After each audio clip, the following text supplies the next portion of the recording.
sobre nós, derrama tua Shekinah sobre nós. Hoje eu trago a vocês uma história que vocês têm escutado diversas vezes e diversas formas. Hoje eu trago a vocês que ainda não sabem ou têm dúvida. Eu quero tirar esta dúvida e desmistificar essa história também.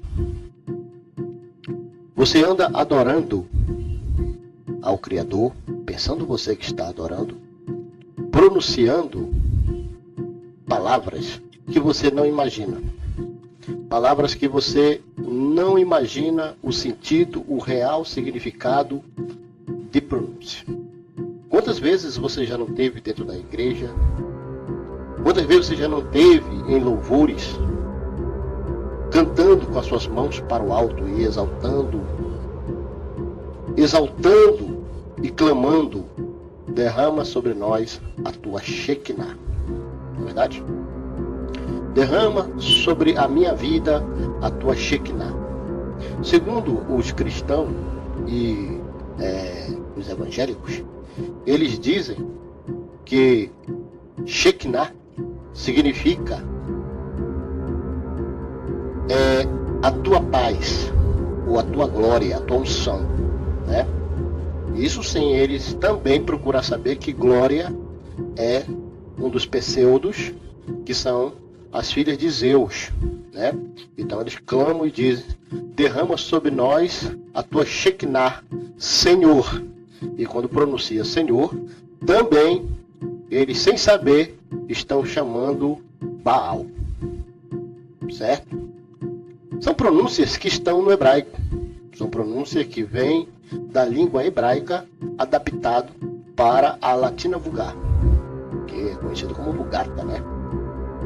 Então derrama sobre nós a tua Shekinah, Senhor. Ou seja, o que quer dizer Shekinah na realidade? Então hoje eu quero que você saiba que Shekinah quer dizer a mãe dos dragões, ou mãe dos demônios. Como isto chegou a esse entendimento? Dentro da história, uma lenda folclórica no judaísmo, eles relatam que existia uma mulher por nome de Lilith, e esta Lilith era a primeira mulher de Adão. Isso antes da era diluviana, certo?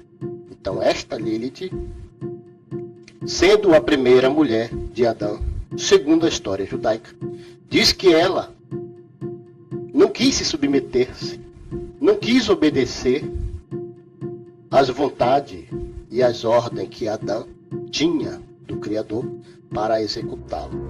E precisava da ajuda de Lilith como esposa para aqui, ali como sua companheira, executar as suas tarefas. Lilith não quis saber, Lilith não quis obedecer. Então diz a história que ela foi amaldiçoada pelo Criador. E nessa maldição, ela passou a ser o contrário do que ela tinha em beleza e formosura. E passou a ser uma mulher como metade humana e metade animal. Ela passou a ter poderes entre alguns animais e fazer com que esses animais obedecessem e fizessem suas vontades. Segundo a história também diz que quando uma criança de sete amanhecer de nascido, ou 7 meses, ou 14 anos, adoecesse com uma enfermidade que ele duraria apenas 8 amanhecer, se não houvesse ali algum remédio, alguma cura para ela seria exterminada, certo? Então, aconteceu que dentro dessa consciência, dentro dessa compreensão, Lilith tornou-se um ser que passou a transmitir para dentro dos lares um terror, de forma que quando aquela criança nascia, seus genitores tinham o maior cuidado para aquela criança não vir a adoecer nesse período, porque sabia que havia uma possibilidade de Lilith o ferir. Hoje, essa enfermidade é conhecida como meningite. Nos antigos, essa enfermidade era chamada de doença do ar, uma doença que vinha no ar, uma doença chamada doença do mal, ou a marvada, né? Como muitos já devem ter escutado. Lilith passou a ser considerada a mãe dos dragões, ou mãe dos demônios. Isso dentro da história judaica. Hoje, eu venho para vocês, como o anticristo, que muitos aqui já estão acompanhando os estudos, desmistificar essa história. O que realmente aconteceu e quem era essa Lilith. Se realmente isto procede, há uma possibilidade disso ser verdade? Pois muito bem. Em uma época muito longa, muito distante, cerca de 980 mil anos atrás, os seres humanos que habitavam na Atlântida, esses seres humanos que habitavam dentro desses 7 reinos, das 7 cidades, conhecida também de Atlântida, antes da era diluviana, antes do façamos o homem, certo? Existia seres humanos híbridos. Esses seres humanos híbridos, a qual muitos ficam levando uma história de que esses seres humanos eram Anunnakis, extraterrestres e outros seres como os Grimms, como reptilianos. Mas na verdade, estes seres, eles eram seres humanos. Seres que vieram através dos hiperbóreos. E os hiperbóreos, eles eram seres gelatinosos, fosforescentes, resplandecentes, que deram assim a origem da raça humana. Essa raça humana, uma raça que tinha entre eles um poder superior do que hoje os homens, seres humanos, desconhecem, mas que não que deixaram de possuí-la ou de ter, mas desconhecem porque perderam essa sintonia. Então estes seres humanos, eles tinham entre si um poder sagrado, do conhecimento, do entendimento, em que eles não precisavam dos artefatos, dos equipamentos, não precisavam da tecnologia que existe hoje, pois eles tinham a sua própria tecnologia em seu ser sagrado, para se comunicar, para falar, para se aproximar. Não havia distância para eles, porque eles se teletransportavam-se. Não havia barreira, parede, muro, rocha, montanha, porque eles se elevavam-se.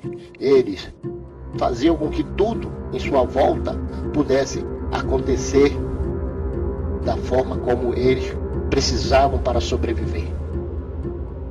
Por eles saber que o planeta passa por essa dificuldade, que na verdade é uma regeneração da própria natureza, já havia acontecido cerca de 3 vezes, já tinham passado pelo 3º cataclisma, como muitos dizem, juízo final, como muitos falam, que na verdade é o mover da Adamá, é o movimento que ela está em constante movimento. Então eles resolveram fazer os primeiros seres humanos, macho e fêmea, reprodutores.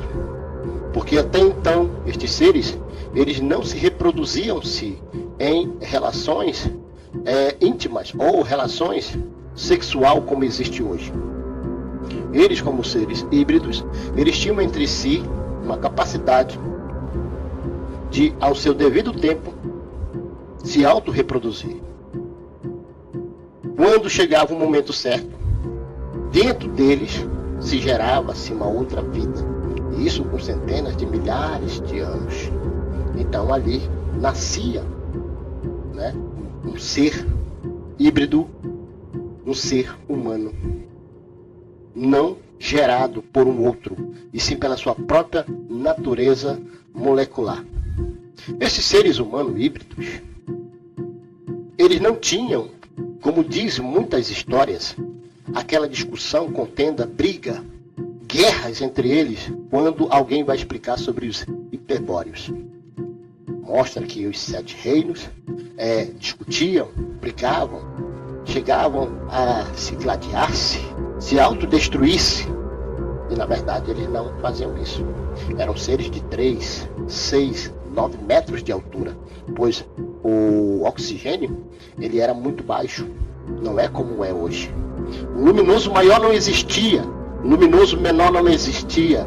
Você conhece como Sol e Lua, mas na verdade, quando você fala Sol, você está falando Horus, você está falando Tammuz, você não está falando o nome realmente daquele que tem luminosidade de si próprio. E isso quer dizer luminoso, aquele que tem energia própria. Luminoso menor porque ele recebe a iluminação do luminoso maior e resplandece assim ao entardecer. Quando você fala noite, você não sabe, mas você está falando caos, destruição, terror, pavor e medo. Então são pronúncias que você fala constantemente e você não sabe o significado. São pronúncias que vieram do hebraico, são pronúncias que vieram do grego romano para adaptação para a língua brasileira, que é uma latina vulgata. Sejam todos sempre abençoados.